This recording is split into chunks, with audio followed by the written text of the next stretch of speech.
Emily Love. Reporting live from Channel 2 Action News, African-American Carol Lee was brought into court today for the murder of 2 white members of our community, Canton, Mississippi, James Lewis Pete Willard and Billy Ray Cobb.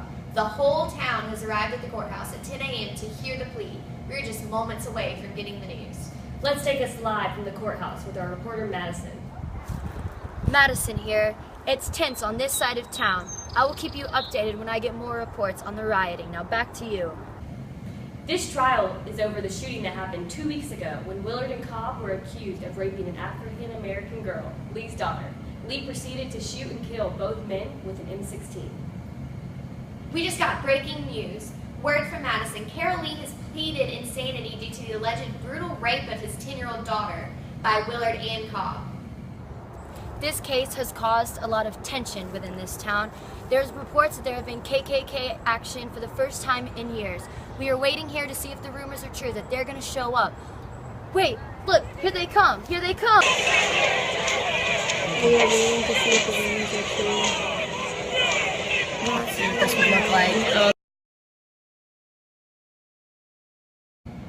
Today is the day we've all been waiting for. The trial that has torn this town apart and created racial tension amongst our people is about to come to an end.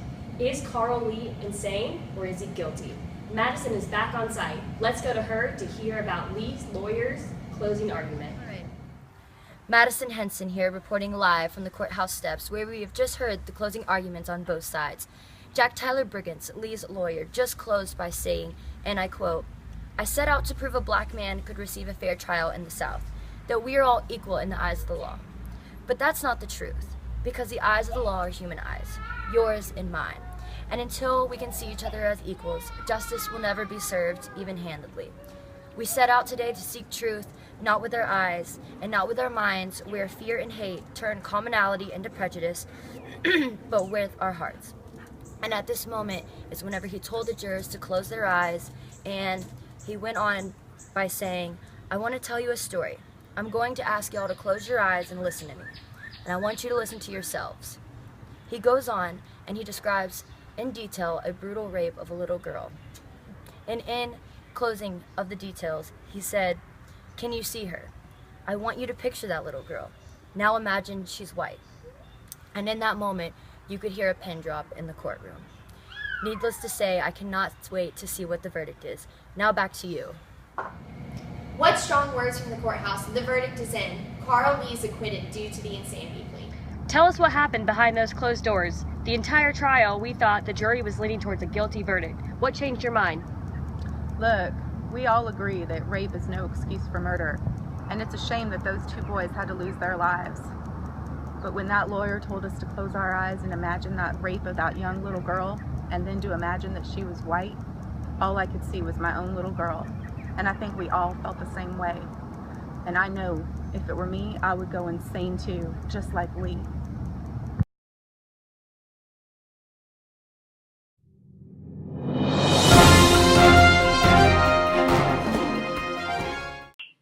Madison Henson here, reporting live for Channel 2 Action News. If you recall, we brought you the story 6 months ago of Carl Lee, who was acquitted on multiple charges of murder with the insanity plea.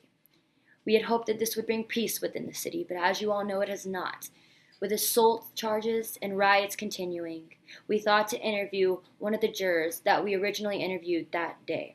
And here's what she has to say about it all. Please tell us about the recent attacks on you. The recent attacks?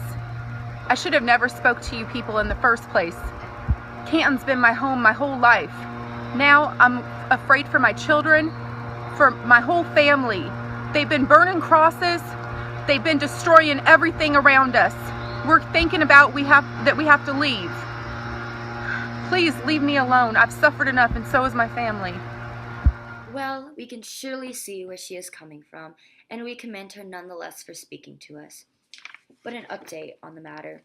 A local church held a gathering last night in an attempt to bring the town together, in despite of all the recent attacks happening to the supporters of Carl Lee. The church organized a gathering of everyone and a sharing of life stories of individuals, but the twist is they excluded their race in hopes to cause others to understand that the only difference between whites and African Americans is simply a skin color. We spoke to a fellow church member who attended last night, and here's what she has to say.